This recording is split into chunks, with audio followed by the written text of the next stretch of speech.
सेना में अहिर रेजिमेंट की मांग को लेकर के गुरुग्राम में चल रहे अहिर समाज के धरने को पूरा 1 साल हो गया है।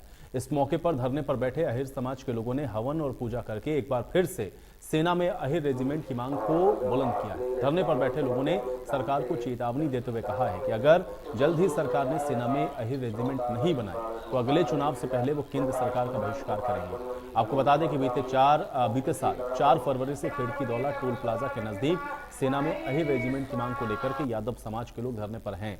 इस मांग के समर्थन में कई राजनीतिक और सामाजिक दलों ने हिस्सा लेकर सेना में अहिर रेजिमेंट के गठन की मांग की है।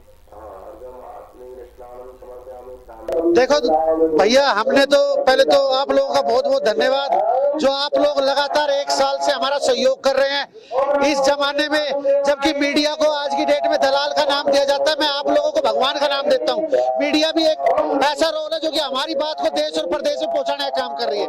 देखो, यादव समाज लगातार 70 सालों से संघर्ष कर रहा है, लेकिन पिछले 1 साल से हम शपथ लेकर के इस धरने को चला रहे हैं कि ये धरना उसी दिन ही खत्म होगा जिस दिन अहिर रेजिमेंट कंधे पर लिख दी जाएगी।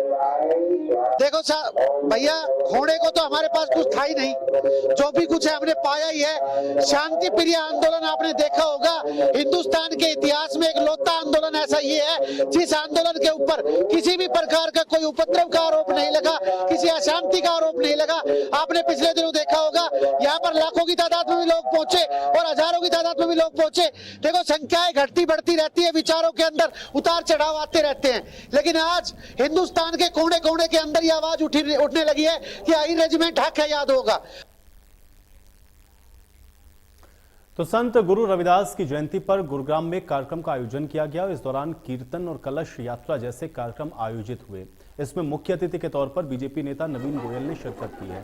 इस मौके पर नवीन गोयल ने कहा कि आज हम इन महर्षियों के ऋणी हैं जिन्होंने दुनिया को सुखी रहने का ज्ञान दिया है। भारत विचारों की भूमि है जहां पर संतों ने सदैव आगे बढ़कर हमारा पथ प्रदर्शन किया है। उन्होंने कहा कि प्रधानमंत्री नरेंद्र मोदी और मुख्यमंत्री मनोहर लाल की सरकार इन महापुरुषों के दिखाए रास्ते पर चल रही है।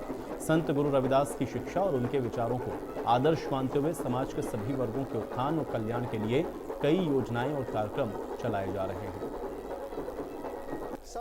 आज हमें संत गुरु रविदास जी के दिखाए हुए रास्ते पर चलने की जरूरत है। वो बहुत बड़े समाज सुधारक थे, कवि थे, दार्शनिक थे। उन्होंने भारत के अलग अलग कोनों में जा कर के हमारी छुआछूत की बीमारी, जो लोगों के अंदर जात पात ये जो आज की तारीख में बहुत ज़्यादा पनप गया, उसको ख़त्म करने के लिए बड़े प्रयास किए। उनका एकमात्र उद्देश्य समाज कल्याण का था। ऐसे हमारे संत गुरु रविदास जी के चरणों में नमन करता हूँ, प्रणाम करता हूँ। उनका इतिहास हम सबको पढ़ना चाहिए, बच्चों को भी आने वाले समय में पढ़ाना चाहिए।